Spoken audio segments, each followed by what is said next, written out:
What's going on, you guys? Welcome back to the channel. Now, all the clips you guys just saw has been a span of several days doing small little things here and there. And right now my cousin just took off to test out the Block's S2000 Master for the clutch. I finally buttoned up the coupe, which is sitting over there, and it's pretty much ready to go. I have a lot of people locally that want it and a lot of people from the Bay Area that want it as well. So today I'm gonna officially put up the car for sale so we could get rid of it and slowly start making progress towards the wagon. Race Wars is around the corner. I am choosing to bring the wagon, so that means I gotta prep the car, make it clean, make it drivable, fluids, so on and so forth. Tyga showed up in his CRV, and what we're gonna be doing today, we're going to be taking this turbo kit. So this originally is his, which he bought from my cousin because he went mini ram. This is my old turbo, and he has his brand new just like this one. And then these were all fabricated for him when he had AC in his car, but he don't have AC anymore because his compressor went out. So this is all fabricated for this turbo, for this manifold, and it's pretty much ready to go. I got the feed line, got the return line already fabbed up. How his oil pan, because his is tapped on his car just like mine, so I made everything accordingly. And that's pretty much his turbo right there. I think today we might just install everything, because he wanted to do charge piping, but obviously I can't do charge pipe on the driver's side until we have the turbo in place. So right now I'm going to do all the swap-a-roo.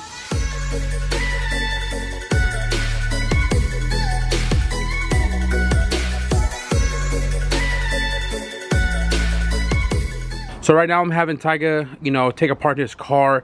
The bumper's coming out because we are doing a dual back door on the intercooler, and obviously there's no piping on it. So I'm gonna have him take off the exhaust manifold once it cools down a little bit more. Have the car moved up here so it can just kind of cool the rest of the evening, while I assemble the turbo right here. This is his new one, and I'm looking at it. It looks dead identical to the one I just pulled off. Check it out. Right? It's identical. So, you know, the turbos from eBay are super cheap. This is $100 or $109 or something like that. And I told him just get a new one. I'm going to use that for a different kit I'm building, which is already on the motor right here. I'm going to be building this for another car. So this fitting right here is for the return line on the turbo, and I had to bevel out the bottom a little bit so that way it'll drain more efficiently. If you guys have seen the Vibrant return, it's kind of like beveled like this. But the feed line, I don't have a fitting, so I had this made a while back. It works. It is for a -3. That's going to go on top for the feed. Lucy. So I took apart the tial 38 mil wastegate right there, and the sucker has a giant blue spring, and this is 1 bar. 1 bar too damn much for this car, so I'm gonna have to scramble around and try to find a different wastegate spring. I got one right here, and probably gonna open up this one right here because this is a tial as well too. So gotta get this wastegate off and find a smaller spring, hopefully. If not, hey, pick. If not, we're gonna cut that spring in half. Fool. Yeah, give you half, fool. 6 pounds. Yeah. 7 pounds. Send it. All right, guys. So bad news. The other tial wastegate has a big blue as well, so I believe these are both 14-pound springs. They feel about the same, though this one is a little shorter. And this one right here came out of the EMUSA wastegate, this guy right here. But this has a tial internal. This is the one that came from Kerry's wastegate that we thought was torn, but it's not actually torn. So this is a full tial diaphragm, but this right here is the eBay spring that came from it. So I don't even know what color this is or what to compare it to, but what I do know is it is a million times softer. Oh man, this is my wing. This spring is a lot softer than these guys here, so I may just throw the small one in it, and if the boost looks kind of crazy on the boost gauge, well, probably gonna have to trim it or purchase a tial spring in our preferred PSI rating.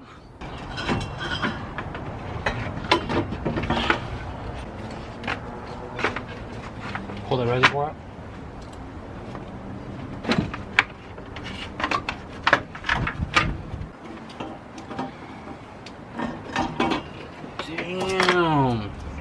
was meant to be.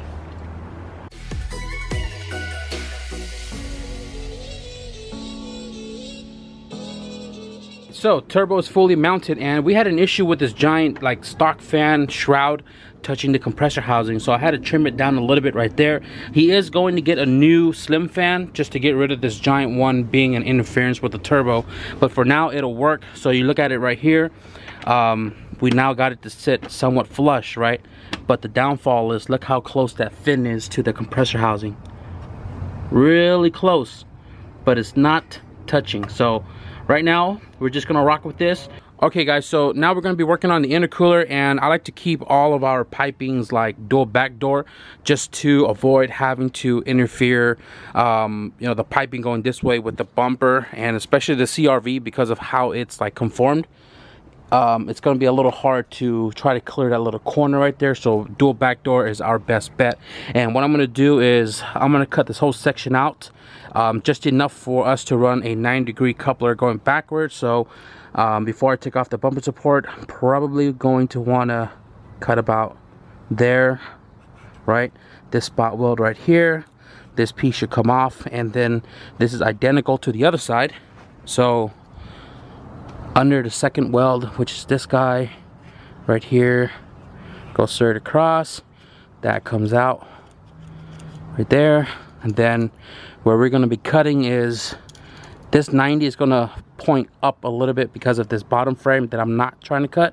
So I'm probably going to go about, actually I'm just going to go along the line. So this is where the frame rail is at, and then this is where the lower support is at. So right there, and then mark this top to match this guy. So square that out once we take the bumper support off. Same thing goes right here. I'm probably not going to cut all the way to the edge, but this is just a reference line. And then this is going to go about yay and right there. So remove the bumper support and trim all that off.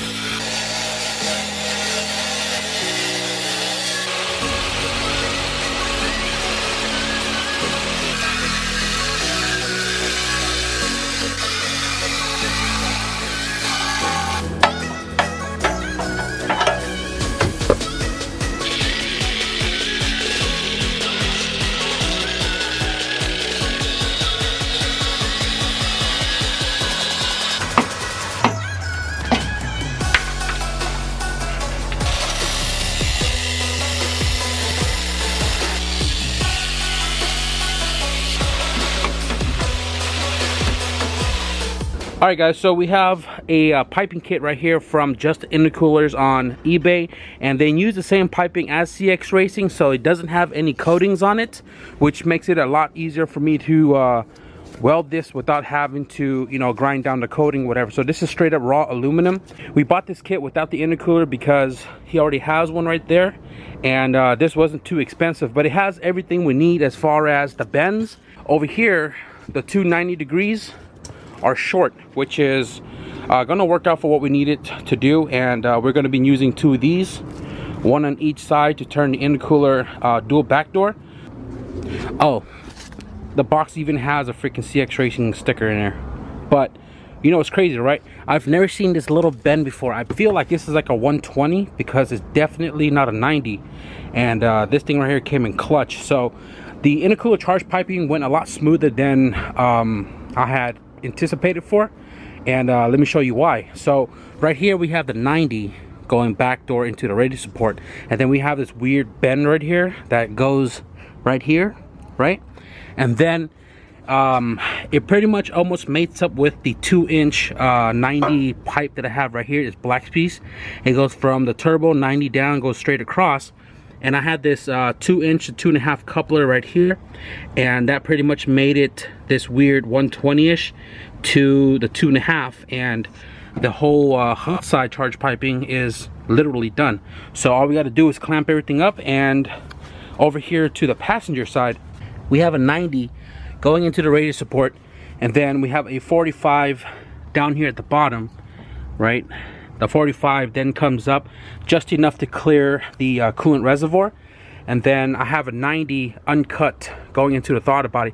Now I was going to shorten it about an inch to get it away from the harness, but it's just harness. There's literally no like other hard you know, piece sitting under here like the EF. We have the prop valve, so I don't think this is going to dig into the charge pipe. So if I don't cut that, leave this 90 here, right? The kit comes with two 45s, so the other piece that I'm missing to get this to mate to here is this 45 angle, which goes about there. So that kind of works out. So now I'm going to pretty much take all of these packaging off, cut these beads off because we're not going to weld over that. I'm gonna have to cut this out, lengthen it, these guys, weld them all up, and then we'll do the blow valve. And that pretty much is going to sum up the turbo kit other than running the feed line. So I'm gonna get to that right now.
$10:55, guys. What time did we start? What time did you get here?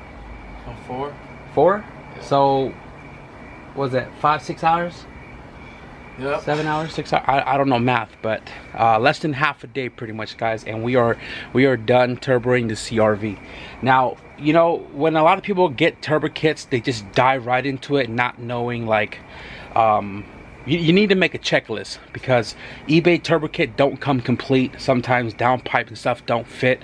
So if you don't have the ability to, or you know, have somebody that can do it for you, installing a turbo kit would take longer than 7-8 hours like we did today.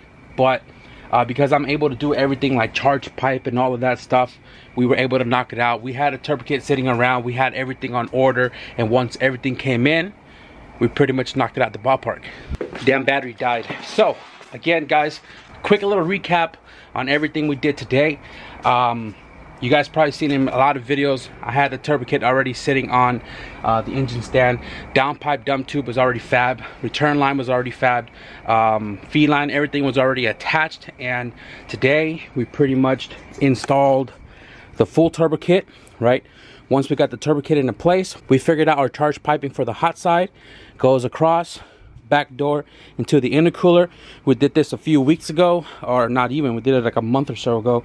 And from here, back door, I fabricated the charge pipe with the blow-off valve. That's all 100% intact. And you know, we are gonna leave it on the stock injectors and the S300, which is base map for the B20 VTEC. So it'll run like it did when it came here, and it's pretty much gonna feel the same up until you get into boost, which he's not going to get into boost.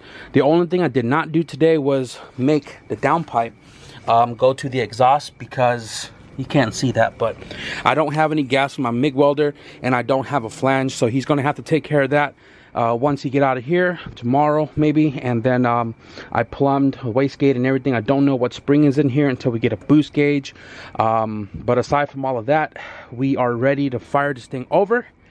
And oh yeah,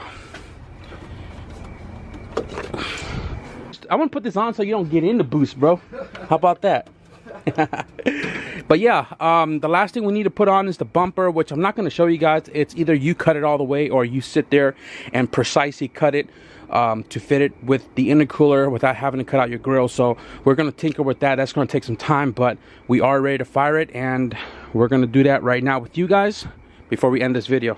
So prime it a few times, like don't turn it over, just prime it just to make sure we get oil in the line, because I'm not going to check it because the way I have this feed, it's kind of hard to take off and put on. So I had it on before putting the manifold on the car, and obviously I'm not going to take it off from the back. If this car ran fine before, it should have oil pressure, otherwise this thing would have been done already. But prime it a couple times and then ready when you are. One more time. Oh, scared me, bro. I thought the shit was open down pipe. Bro, it is alive. Turbo spooling.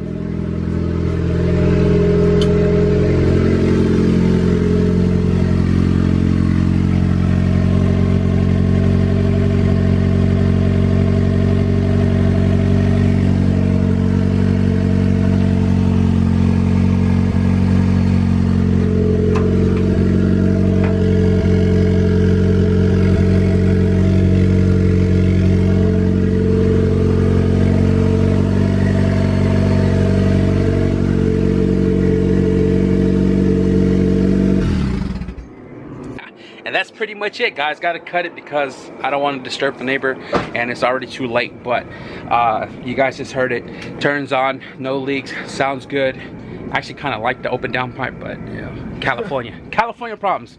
But that's pretty much going to be it for this video, guys. I hope you enjoyed this video of installing the turbo kit for the CR-V. Now the car is going to go to tune hopefully soon, and obviously we still have all the all-wheel drive stuff to install still. If you guys know anybody around my area, if you guys know where I live, we are still looking for a CR-V drive shaft. Everything in the junkyard are completely bent and dented from the forklift. So if you guys have a drive shaft for a CR-V RD1, let me know. Don't forget to give this video a thumbs up, guys, and if you guys want to stick around for everything else to come with this car, Race Wars next week, Joe's Car to Turbo the next couple of days, be sure to hit the subscribe button. But with that being said, thank you guys for watching, and I'll see you guys in the next video. Peace.